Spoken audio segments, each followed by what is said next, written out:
우리는 하나님 아버지 앞에 갈 바를 모르는 어린 양들과도 같습니다. 아버지께서 우리를 인도해 주시지 않으시면 때로는 그 자리에 머물러 서서 어찌해야 할지 모르며, 때로는 뒷걸음질 치며, 때로는 그 자리에 주저앉을 때도 있습니다. 그러나 우리가 다시 일어날 수 있는 것은 아버지께서 선한 목자이시기 때문입니다.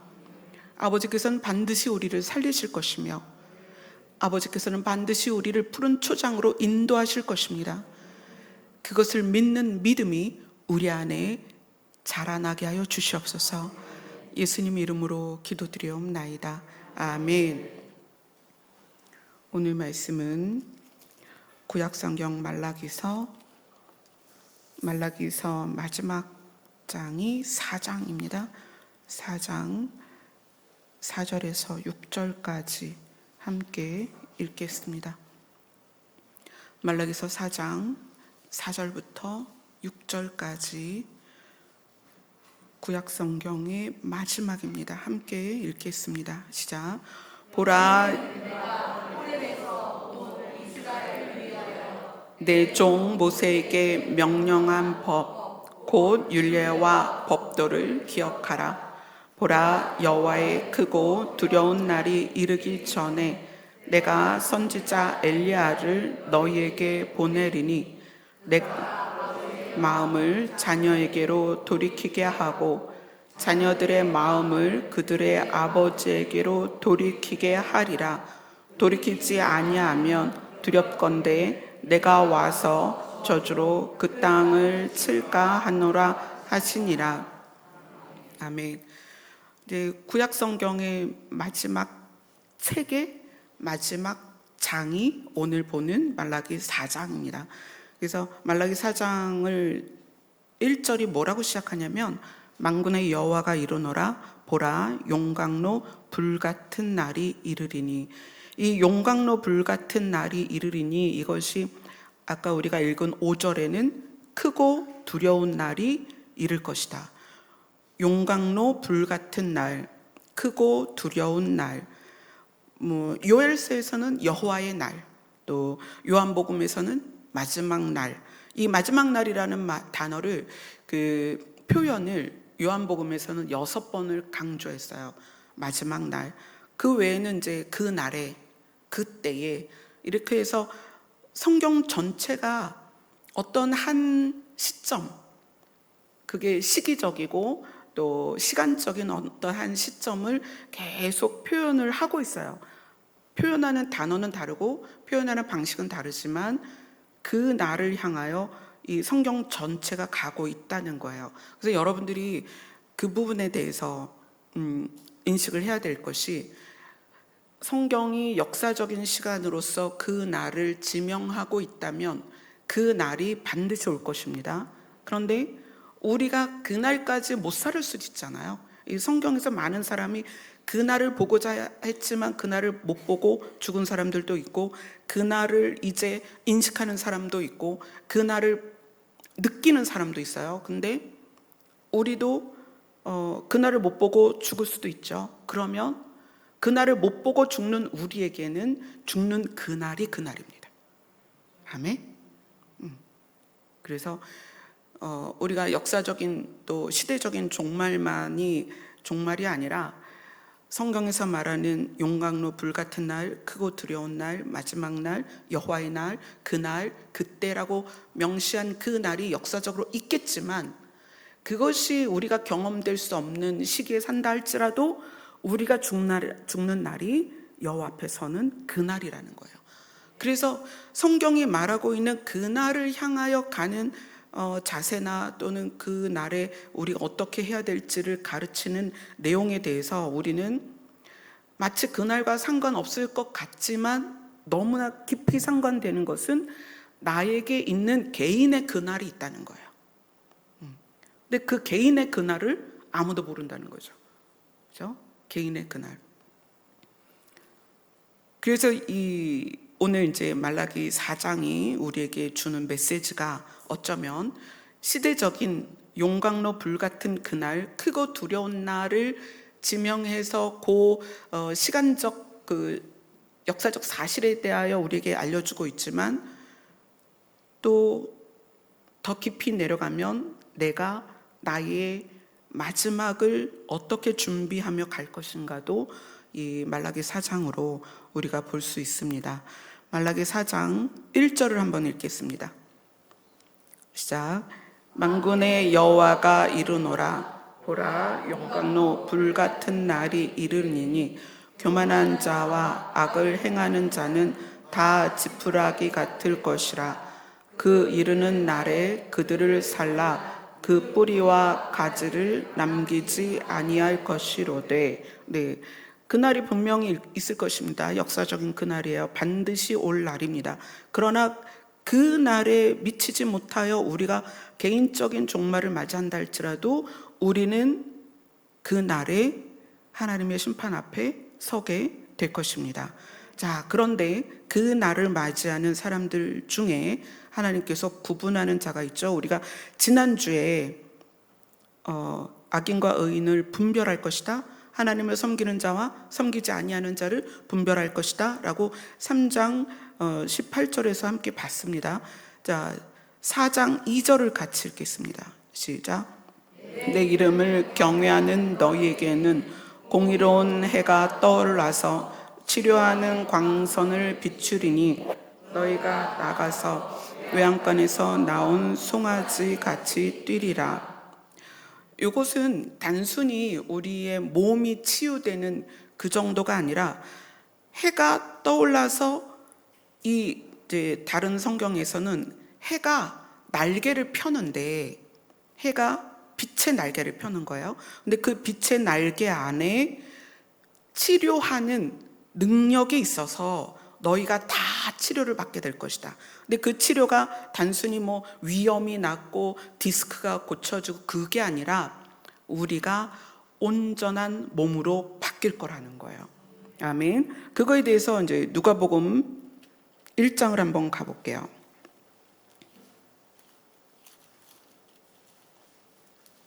누가복음 1장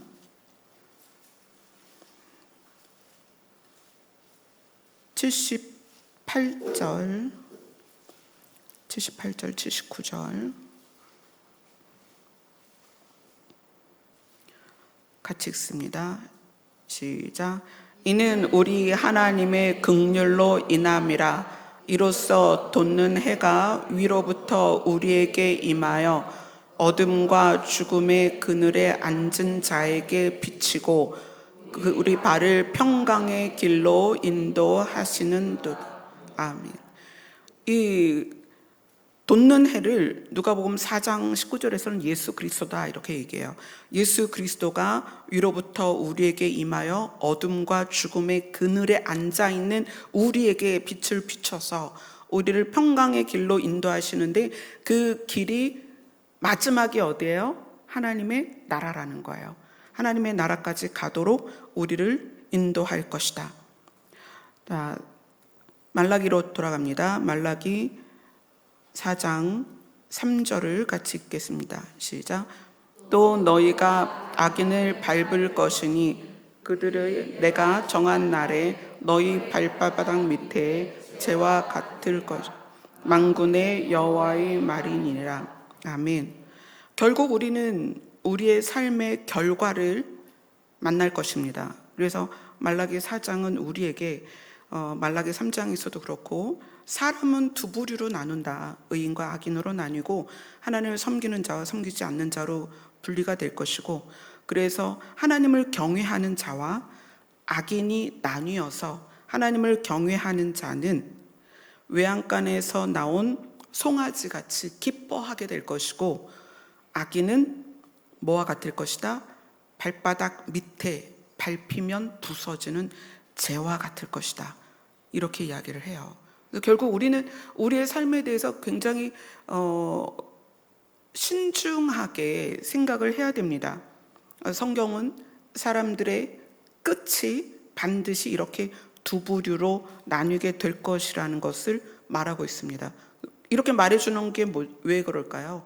너희가 선택해라. 너희가 어떤 결과를 맞이하고 싶니? 너희 결과가 무엇이었으면 좋겠니? 이거는 하나님께서 너는 발밑에 재가 될 거고 너는 외양간에서 나온 송아지가 될 거야가 아니고 이렇게 구분될 것인데 너에게 스스로 결정할 수 있는 결정권을 줄 테니 생각해 봐라. 마지막 날이 반드시 너희에게 올 것이다. 이렇게 이야기를 하시는 거예요. 그리고 이제 오늘 본문으로 들어가서 하나님께서 우리에게 이렇게 말씀하십니다. 너희는 내가 호렙에서 온 이스라엘을 위하여 내 종 모세에게 명령한 법 곧 율례와 법도를 기억해라. 보라, 여호와의 크고 두려운 날이 이르기 전에 내가 선지자 엘리야를 너희에게 보내리니. 이 엘리야가 마태복음 11장에서 누구라고 얘기해요? 예수님이 직접 가르쳐 주셨죠? 세례 요한이다. 근데 그 세례 요한이 와서 너희들에게 무엇을 해주냐면 아버지의 마음을 자녀에게로 돌이키게 하고 자녀들의 마음을 그들의 아버지에게로 돌이키게 하리라. 그러면서 돌이키면 저주로 그 땅을 치지 않겠다예요. 여기서는 우리 성경은 돌이키지 않으면 이렇게 반대로 표현했죠. 돌이키지 않으면 저주할 거야. 그러나 돌이키면 내가 와서 저주로 그 땅을 치지 않겠다라는 얘기예요. 그렇죠?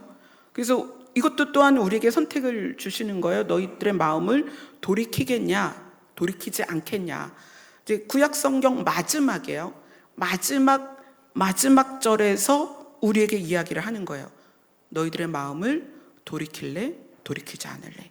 자, 그러면 돌이키는 건 뭐고 돌이키지 않는 건 뭘까요?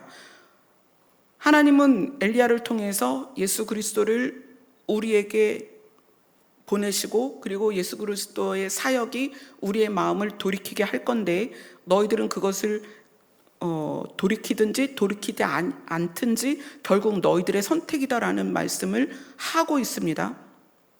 돌이킨다는 게 뭘까요? 마음을 돌이키는 거. 물리적으로 이렇게 방향을 돌이키는 거라면 우리가 이해는 되죠. 우리가 하나님을 바라보고 하나님은 우리를 바라보고 그것이 이제 물리적인 돌이킴의 어떤 그 형태로서 우리가 이해할 수 있어요.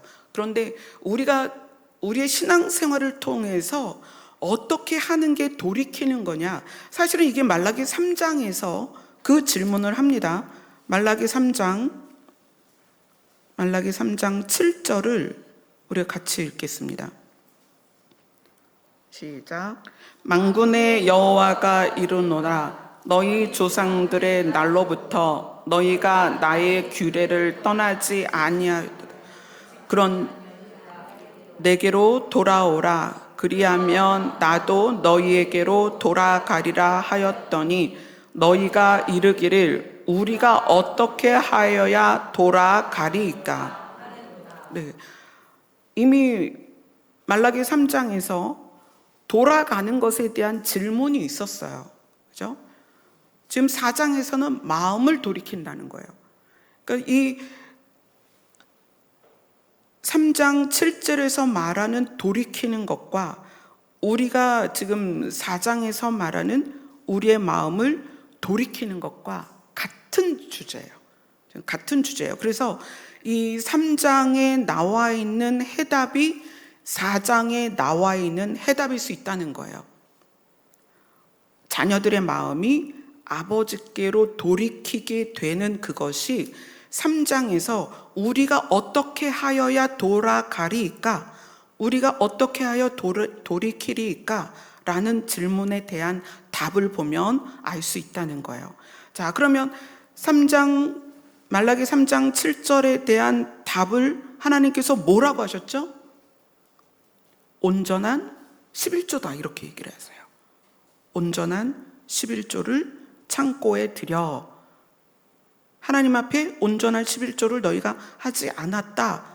그러면 우리가 만약에 아버지께로 마음이 돌이켜진다면 우리는 온전한 11조를 하게 될 거라는 거예요. 자, 기억해 보세요. 제가 온전한 11조가 뭐라고 말씀을 드렸는지 이제 2주 지났으니까 기억을 한번 해보시라는 거예요. 하나님께서 마지막 때에 세례 요한을 이 땅에 보내시고 예수 그리스도를 통하여 우리는 아버지께로 마음을 돌이키게 됩니다. 그럼 마음을 돌이켰을 때 우리의 삶에서 나타나는 현상이 뭐냐면 온전한 11조라는 거예요. 자, 그럼 한번 봅시다. 자, 누가복음 11장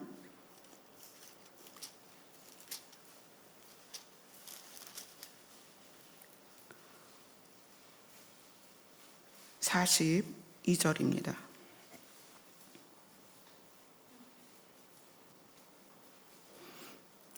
누가복음 11장 42절입니다. 같이 읽습니다. 시작. 화 있을진저 너희 바리새인이여 너희가 박하와 온향과 모든 채소의 11조는 드리되 공의와 하나님께 대한 사랑은 버리는도다. 그러나 이것도 행하고 저것도 버리지 말아야 할지니라. 자, 예수님이 굉장히 중요한 부분을 지적하신 거예요. 바리새인이 박하와 온향과 모든 채소까지도 11조를 드리는데 공의와 하나님께 대한 사랑이 너희 안에 없다. 11조를 드리지 말라는 것이 아니라 11조를 해야 되지만 공의와 하나님께 대한 사랑이 있어야 된다라는 것을 지금 강조하고 있는 거예요. 지금 예수님께서는 지금 그것을 우리에게도 지금 말씀하시는 거예요. 누가복음 18장으로 갑니다. 누가복음 18장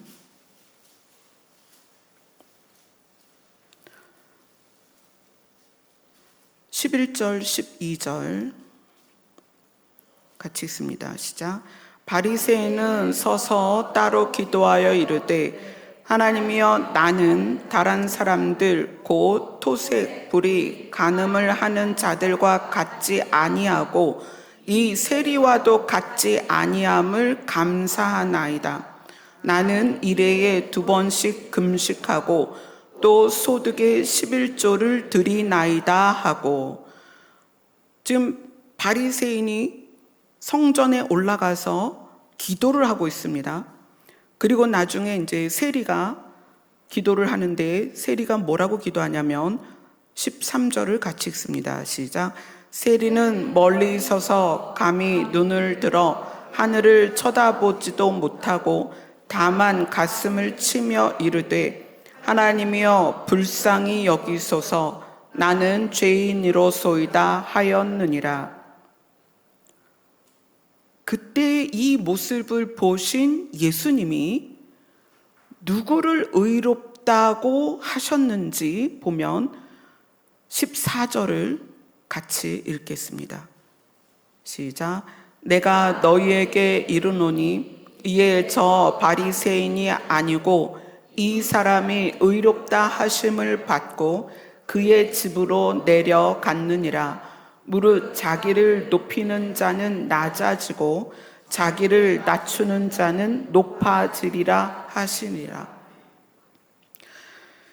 이 누가복음 11장과 18장에 나오는 바리새인의 모습, 여기는 이건 지금 무슨 얘기를 하시냐면 말라기에서 우리가 읽은 본문에서 하나님이 너희는 내 종 모세에게 명령한 법 곧 율례와 법도를 기억해라. 이것이 말라기 마지막 우리에게 하시는 명령입니다. 여러분, 율례와 법도를 기억하고 그것을 지키려고 해야 됩니다. 그런데 이거는 무슨 얘기를 하는 거냐면 지금 바리새인들이 그 율례와 법도를 잘 지켰어요.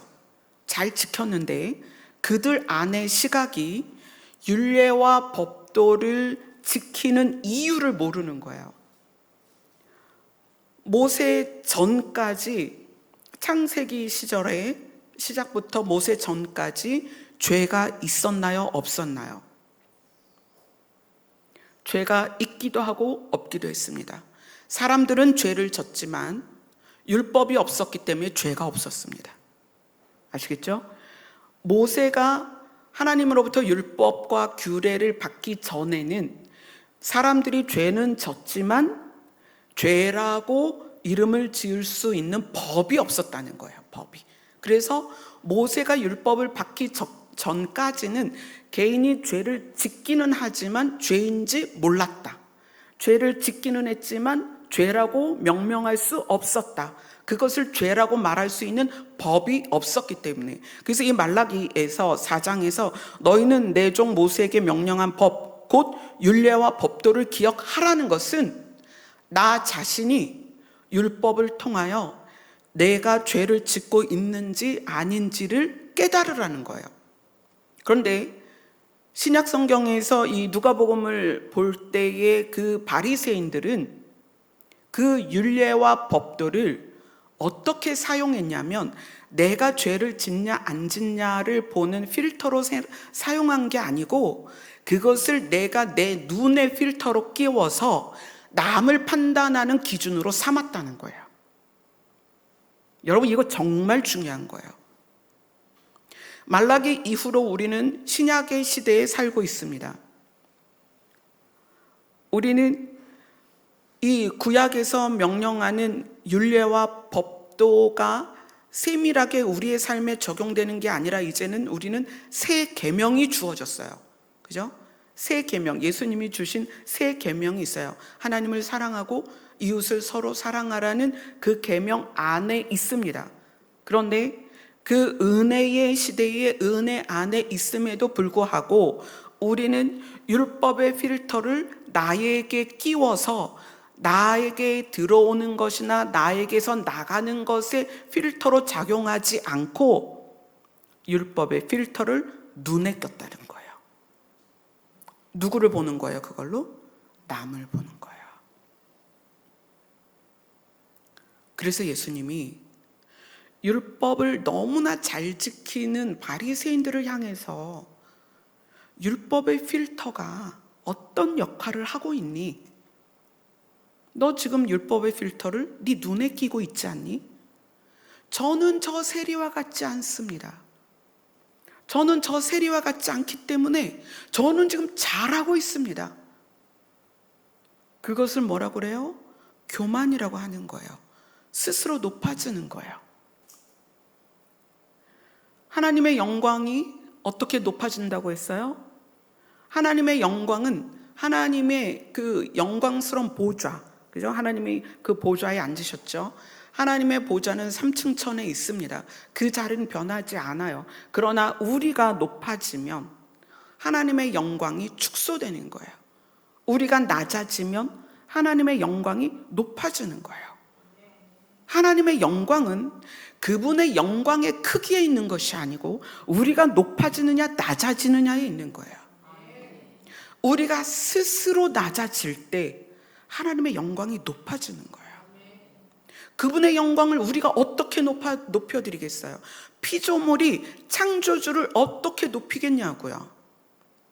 창조주를 높일 수 있는 방식은 우리가 낮아지는 거예요. 근데 바리새인들이 율법과 규례의 필터를 눈에 꼈다는 거예요. 자기 마음에 낀 게 아니고. 그래서 자기 마음에 꼈다면 내가 저 세리를 이렇게 지금 무시하고 있구나. 필터로 알겠죠. 하나님께서 고아와 과부와 연약한 자들을 돌보라고 했는데 저 세리가 죄를 짓는다 해도 그를 위하여 내가 차라리 하나님께 번제를 드리고 중보를 하고 그래야 되는데 그게 아니라 율법과 규례의 필터를 눈에 껴버리니까 모든 사람을 눈으로 보고 판단하는 거예요. 그래서 이 말라기에서 만군의 여호와의 말이니라 내 종 모세에게 명령한 법 곧 율례와 법도를 기억해라. 누가? 내가. 누구를 위해서? 나를 위해서. 그래서 그 율례와 법도의 필터를 나에게 끼우고 그 말씀에 대하여 내가 비침을 받아야 된다는 거예요. 근데 우리는 너무 쉽게 율례와 규례의 법도의 필터를 눈에 낀다. 그래서 안경을 쓰고 그렇게 남을 바라본다. 그래서 어떻게 해요? 끊임없이 말씀을 가지고 판단하고, 판단만 하는 게 아니라 비난하고, 비난만 하는 게 아니라 정죄를 하고. 여러분, 정말 두려운 거는요, 여러분들이 성도 안에서나 가족 안에서 교통할 때에 이 사람 저 사람 신앙을 판단하지 마세요. 저렇게 믿어서 구원받겠냐, 저렇게 기도해서 구원받겠냐, 저렇게 살아서 구원받겠냐. 여러분 스스로 절대 판단하지 마세요. 율법의 판단은 나에게 하는 거예요. 무엇을 위해서? 내가 죄를 짓지 않기 위해서. 말라기의 말씀은 나에게 주시는 거예요. 크고 두려운 날, 용광로 불같은 날이 이르기 전에 내가 준비되라는 거예요. 나를 써서 남을 준비시키려는 게 아닙니다. 그래서 우리는 말씀에 대하여 반드시 내 마음의 필터로 작동하도록 하셔야 됩니다. 그걸 내 눈에 끼지 마세요. 눈에 이 필터를 끼는 순간 모두가 다 문제가 생겨 보여요. 쟤는 저게 문제고, 쟤는 저게 문제고, 쟤는 저게 문제고. 여러분이 그렇게 눈에 필터를 끼고 보는데, 하나님은 예수 그리스도의 보혈에 잠구어진 그를 봅니다. 내가 너를 죄 없다 하리라. 내가 너를 용서하리라. 내가 너를 내 자녀 삼으리라. 그것이 하나님이 우리를 보는 방식이라는 거예요. 하나님이 율법의 필터로 우리를 봤다면 여기에 살아남을 사람이 한 사람도 없습니다. 땅이 갈라져 삼켜지든지, 불에 태움을 당하든지, 불뱀에 물리든지, 우리는 순식간에 죽임을 당할 수밖에 없는 존재라는 거예요. 근데 우리가 무엇을 통과했어요? 예수 그리스도의 피를 통과했습니다. 그래서 하나님은 우리를 율법의 필터로 보는 것이 아니라 예수 그리스도의 피의 사랑으로 보신다는 거예요. 그래서 우리를 주홍같이 붉은 죄가 있다 할지라도 흰 눈같이 희게, 흰 양털같이 희게 우리를 보신다는 거예요. 하나님은 예수 그리스도의 보혈을 하나님의 마음에 장착하시고 그분의 눈에 장착하셔서 우리를 그렇게 보신다는 거예요. 그래서 율법의 필터는 나에게 사용하는 거다. 절대 남에게 쓰는 게 아니다. 우리가 보는 공동체에 연약한 사람들이 있습니다. 그분들을, 또는 우리의 가족들, 또 나 자신도 연약하잖아요. 누가 책임지세요? 하나님이 책임지십니다. 아멘. 자, 마태복음 23장으로 갑니다.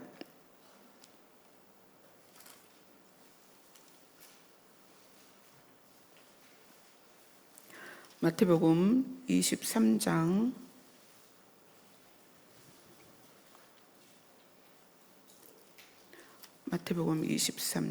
23절입니다.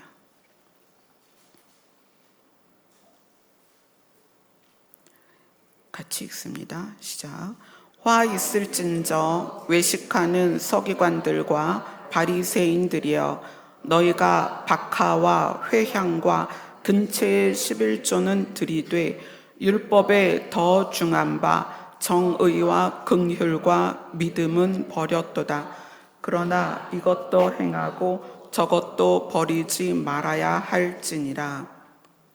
자, 여기에서 외식하는 서기관과 바리새인입니다. 여기서의 외식은 율법을 정말 잘 지키는데 그 율법의 필터를 눈에 끼어서 보기에, 남들 보기에 나는 정말 잘 지키는 사람이라는 것이 스스로 인정되어 버린 사람들이에요. 그런데 그들의 내면을 보니까 율법의 필터를 눈에 낀 사람들이 그 마음 안에 정의와 긍휼과 믿음을 버렸다는 거예요. 그럼 정의와 긍휼과 믿음을 버린 게 삶에서 어떻게 드러나느냐? 마태복음 22장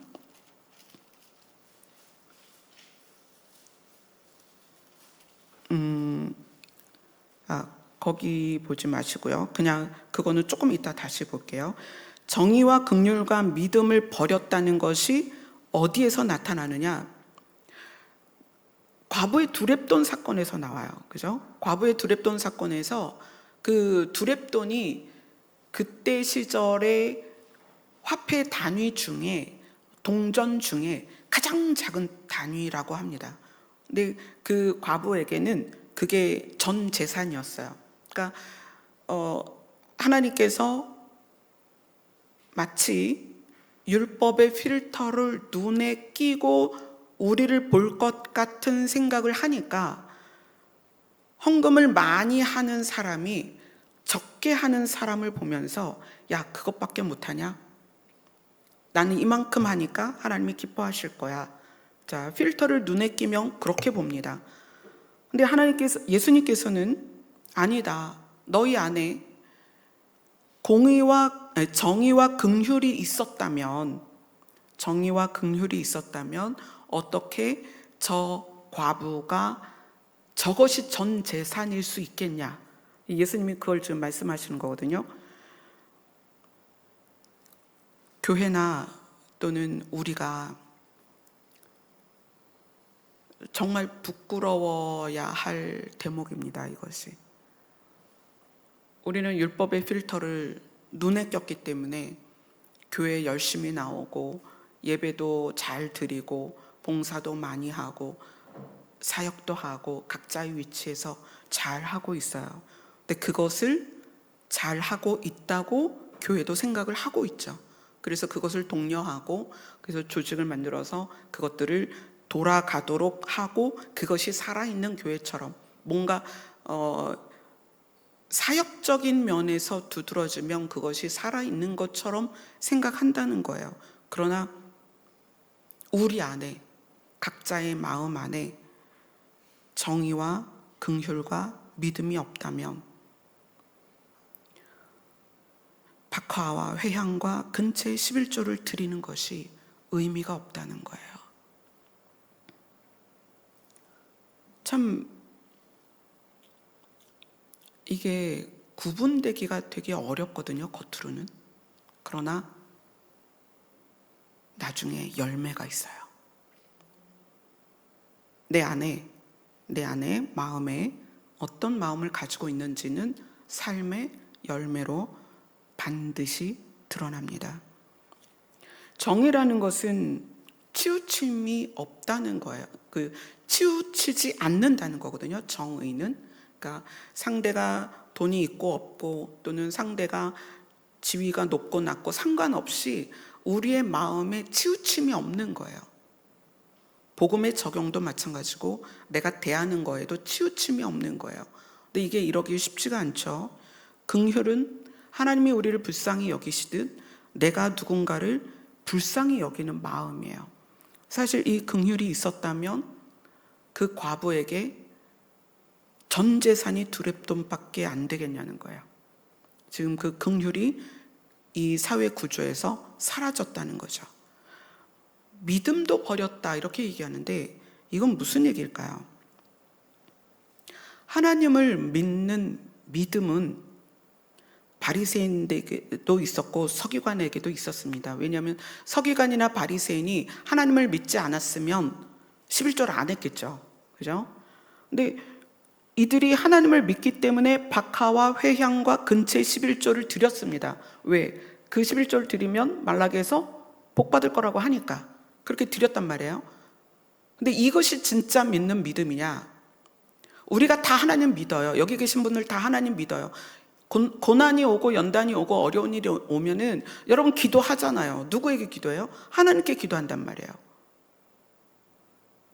근데 여기에서 예수님은 그 서기관과 바리새인에게 믿음을 버렸다 얘기하거든요. 분명히 믿으니까 11조 했을 거 아니에요. 믿으니까 제사장이 됐을 거 아니에요. 믿으니까 서기관이란 말이에요. 서기관들이 그때 당시에 율법을 가지고 사람들을 가르치는 위치에 있었는데 왜 예수님은 이들에게 믿음을 버렸다고 얘기를 했을까요? 우리의 믿음은 하나님만 믿어요. 이게 무슨 얘기냐면 하나님만 믿기 때문에 어떤 일이 생기면 하나님 도와주세요, 도와주세요, 살려주세요, 고쳐주세요, 부어주세요, 맨날 그렇게 기도한단 말이에요. 그 다음이 없어요. 그래서 평강이 없다는 얘기예요. 평안도 없습니다. 담대함도 없고요. 세상을 이길 능력이 없습니다. 능력이 없는 믿음이라는 거예요. 그럼 뭘까요? 진짜 믿음이 뭐죠? 하나님의 약속을 믿는 믿음입니다. 이거는 하나님을 믿는 거는 우상을 믿는 거랑 똑같아요. 그래서 맨날 기도하는 거예요. 하나님 나 좀 살려주세요, 복 주세요, 나 좀 도와주세요, 뭐 사업 잘 되게 해주세요, 뭐 병 고쳐주세요. 그게 하나님을 믿는 것 같지만 진짜 믿음은 하나님의 약속을 믿는 것입니다. 율법 안에는 뭘 해라 하지 말라만 있는 게 아니에요. 이렇게 하면 내가 너에게 복을 줄 것이다. 이렇게 하면 내가 너를 심판할 것이다. 우리가 하나님의 약속을 믿는다면, 온전한 11조를 할 수 있다는 거예요. 온전한 11조 뭐였죠? 우리 여러 번 나눴잖아요. 고아와 과부와 객과 이방인을 위하여 11조를 모아서, 그래서 제사장들과 제사장 가문을 돕고 고아와 객과 과부와 이방인들을 그걸로 도와라. 그게 11조의 정신이라는 거예요. 근데 그러려면 내가 좋은 것으로 11조를 분리하면서 내 것을 아까워하지 않고 분리하면서 그것을 통해서 사람들이 부의 동등함, 하나님께서 그렇게 말씀하시거든요. 동등케 하려고, 균등케 하려고 그렇게 표현하세요. 내가 너희를 균등하게 하리라. 그러니까 많이 거둔 자나 적게 거둔 자나 11조로 나누어서 없는 자들에게 다들 배불리 먹고 즐길 수 있도록 그렇게 나누어 주고 싶은 게 하나님의 마음이라는 거예요. 그 마음을 알고 그런 마음으로 11조를 하면 하나님께서 너를 도울 것이다. 이게 하나님의 약속이에요. 근데 우리가 그 약속에 대해서 인식을 잘 못하는 거죠. 그러니까 어떻게 하는 거예요? 내 거에 대한 것이 더 강해지고 모으고 쌓고. 그래서 부자 관원이 예수님을 찾아와서 어떻게 하면 영생을 받겠습니까? 그래, 율법에 뭐라고 그랬니? 율법 저 다 지켰는데요. 하나 부족한 게 있다. 서로 사랑하라는 그 말씀을 지켜라. 그 서로 사랑하라는 말씀을 지킨다면 어떻게 네가 부자일 수 있겠니? 그 얘기거든요. 이거는 무조건 우리의 재산을 다 나눠줘라가 아니라 이 땅을 살면서 내가 살 수 있는 원동력이 내가 쌓아놓은 물질에 있는 것이 아니고 하나님의 도우심에 있다는 걸 알아야 된다는 거예요. 아멘. 이것을 아는 것과 알지 못하는 게 얼마나 큰 차이냐면, 이것을 모르면, 하나님의 도우심으로 산다는 것을 모르면 하나님을 어디에 사용하냐면 돈 많이 벌게 해주세요, 사업 잘 되게 해주세요, 내가 건강하게 해주세요, 자식들 잘 되게 해주세요, 이렇게 하나님을 쓴다는 거예요. 근데 하나님의 약속을 믿으면 우리가 살아가는 과정에서, 상황에서 늘 감사하며 불안해하지 않는 거예요. 여러분, 마지막 때라는 것이 불안하세요? 여러분, 마지막 때가 불안하면 하나님의 약속이 안 믿어지는 거예요. 하나님의 약속은 하나님을 경외하는 자들을 반드시 살리십니다. 약속을 믿어야 돼요. 마지막 때가 불안하다? 그러면 하나님은 믿는데 하나님의 약속을 모르는 거예요. 이 차이가 신앙생활 안에서 굉장히 많이 다릅니다. 그래서 하나님만 믿는 사람들은 맨날 불안해요. 하나님 들려주세요. 어떻게 해야 돼요? 오늘 어떻게 해야 될까요? 내일 어떻게 해야 될까요? 어디로 갈까요? 누구를 만날까요? 맨날 그러거든요. 하나님의 약속을 믿으면 그분은 선한 목자이시라. 우리를 푸른 초장으로 쉴만한 물가로 인도하실 것이다. 성경 안에 하나님께서 예수님을 통하여서 또 예수님께서 성령을 통하여서 우리에게 하신 약속들이 굉장히 많습니다.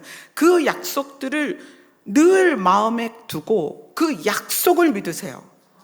그러면 그 진리가, 누구의 입에서 나온 진리가? 예수 그리스도의 입에서 나온 진리가 우리를 자유케 할 것입니다.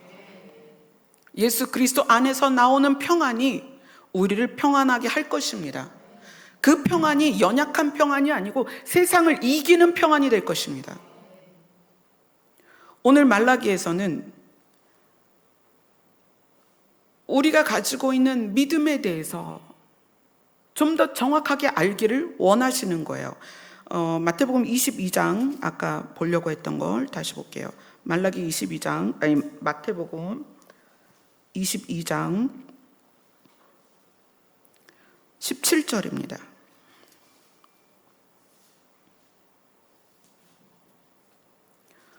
마태복음 22장 17절 같이 읽습니다. 시작. 그러면 당신의 생각에는 어떠한지 우리에게 이루소서. 가이사에게 세금을 바치는 것이 옳으니까 옳지 아니하니까 하니. 세금에 대해서 이야기를 하거든요. 그래서 예수님은 어떻게 하셨어요? 세금을 내라고 하셨죠. 가이사의 것은 가이사에게, 하나님의 것은 하나님에게. 자, 요 세금이 이 세금이 어떤 의미냐면, 물론 그 세금이 잘못 쓰일 수 있고 옳지 않은 의도로 집행될 수 있습니다. 그러나 원래 우리가 내는 세금의 의미는 우리가 살고 있는 이 세상을 균등하게 하려는 거예요. 수입이 많은 사람들은 세금을 많이 내고 그거를 도로를 놓고 또 저소득층을 돕고 차상위를 돕고 의료비를 지원하고 주택, LH 같은 데서 지어서 주택을 공급하고. 세금은 마치 우리가 하나님께 11조를 내면서 그 11조가 고아와 과부와 객과 나그네와 제사장 직분을 맡는 자들이 먹고 살 수 있도록 돕는 돈이라면, 세금은 이 땅에서 우리가 이웃으로 살고 있는 그 누군가에게 도움을 주기 위한 것입니다. 만약에 세금이 악한 거라면 예수님이 내지 말라고 하셨겠죠. 저는 아이들을 키우면서 늘 이제 저소득층이었고, 나중에 이제 남편이 이제 아프게 되면서 차상위로 그렇게 돼서 많이 이제 국가의 도움을 받았습니다. 그래서 아이들이 학비를 내지 않고 때로는 뭐 급식비도 탕감을 받고 그러면서 학교를 다녔어요. 이번에 이제 찬주가 2학기 개강을 하면서 국가장학금하고 성적장학금하고 다 받았어요.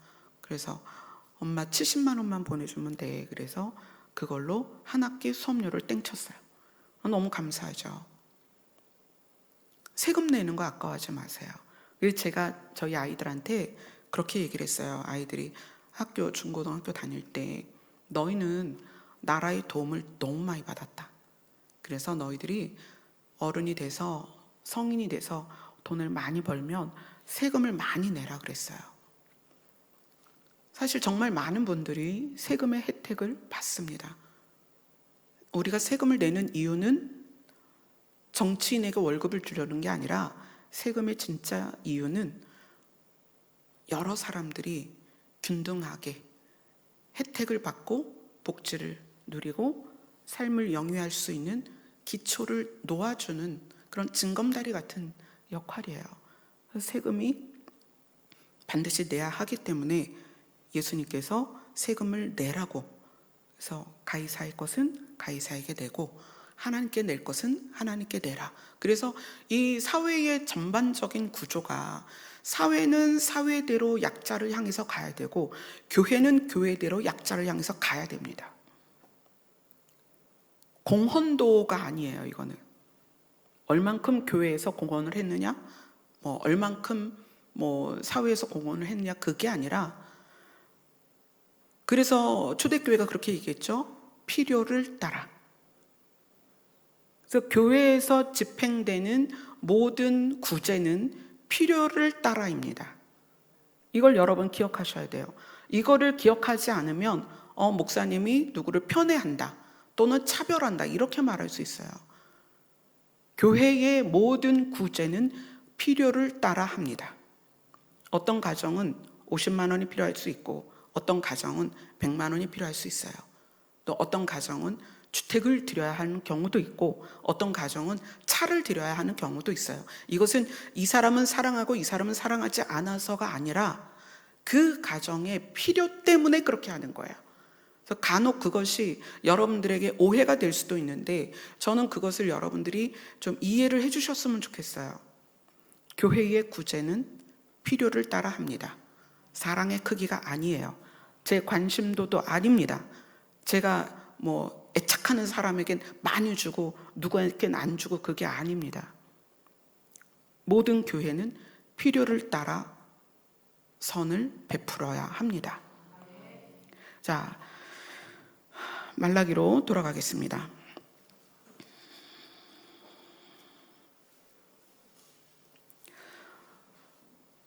말라기 4장 4절, 내 종 모세에게 명령한 법 곧 율례와 법도를 기억해라. 크고 두려운 날이 이르기 전에.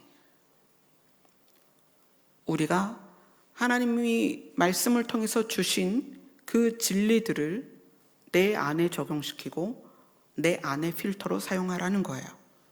아멘.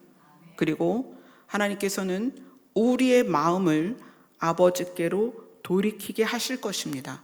성령께서 우리에게 하시는 역사는 우리의 마음을 돌이키는 거예요.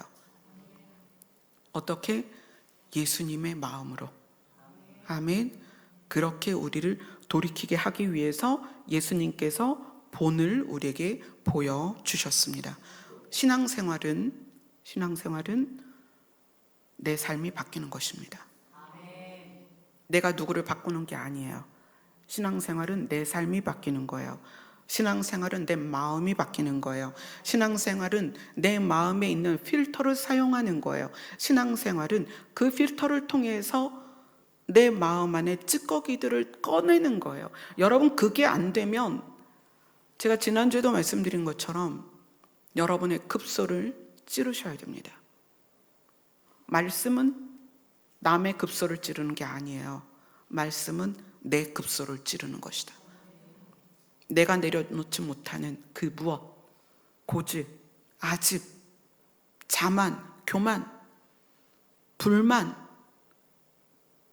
내 안에 있는 거친 마음, 내 마음에 있는 그 끓어오르는 분노, 그게 나의 급소입니다. 하나님의 말씀은 내 급소를 찌르는 거예요. 내가 죽으면 누가 살아요? 예수님이 삽니다. 내 안에서. 온전한 11조, 이 말라기를 대하는 이스라엘 백성이 우리가 어떻게 돌아가야 합니까? 우리가 어떻게 돌이켜야 합니까? 온전한 11조를 하게 될 것이다. 그래서 말라기가 얘기하는 거예요. 율례와 법도를 기억해라. 너 자신이, 우리 스스로가 율법의 필터를 내 마음에 장착하고, 그리고 우리의 마음이 그리스도를 향해서, 우리의 마음이 그리스도를 닮고, 우리가 지금 계속 그렇게 하죠. 예수 그리스도로 옷 입는 것, 새 사람을 입는 것, 지금 주일하고 금요일하고 그렇게 말씀이 가고 있습니다. 그렇게 하면 하나님께서 저주로 그 땅을 치지 아니할 것이다. 우리를 반드시 살리실 것입니다. 여러분에게 이 마지막 때라는 것이 주님 오시는 것에 대한 기쁨이었으면 좋겠습니다. 날마다 기대였으면 좋겠고 그것이 주의 오심이 우리의 소망이었으면 좋겠습니다. 그래서 그렇게 되려면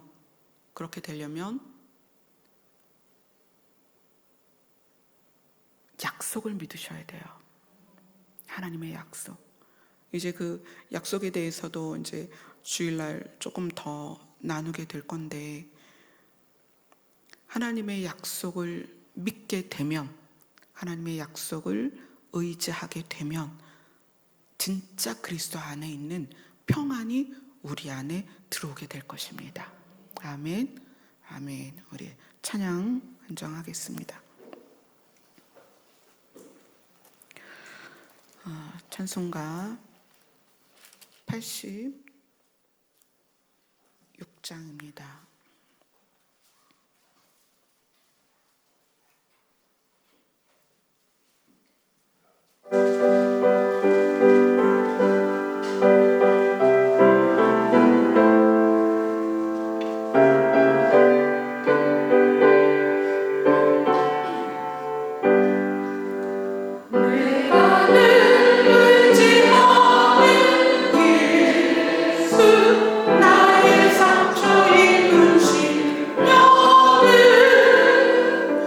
불쌍한 그 여기서 외로워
인생길 사는 거 사실 쉽지 않죠. 나이를 떠나서, 상황을 떠나서 정말 쉽지 않습니다. 그런데 오늘 찬양처럼 예수님이 우리의 친구시래요. 예수님이 우리의 손잡고 가시겠대요. 그래서 그렇게 약속하셨어요. 내가 길이 되어줄게. 내가 너를 인도해 줄게. 나만 따라오면 아버지께서 준비하신 그 나라로 갈 수가 있어. 아멘. 우리가 진 짐 많죠. 각자의 짐이 얼마나 무겁고 또 각자의 진 짐이 얼마나 사나워요. 이 땅에서 사는 동안에 짐이 없는 사람이 없어요. 아마 우리 여기 어린 친구들, 뭐 하율이, 하경이도 자기의 짐이 있을 거예요. 근데 그 짐을 지고 누구 손잡고? 예수님 손잡고 가는 거예요. 주님이 우리를 끝까지 인도해 주실 것입니다. 아멘. 우리 12시까지 기도하겠습니다. 주님만 의지하겠습니다. 주님의 약속을 신뢰하겠습니다. 절대 우리를 버리지 않겠다는, 절대 우리를 끊어내지 않겠다는 예수님의 약속을 믿습니다. 도와주시옵소서. 아멘. 기도하도록 하겠습니다.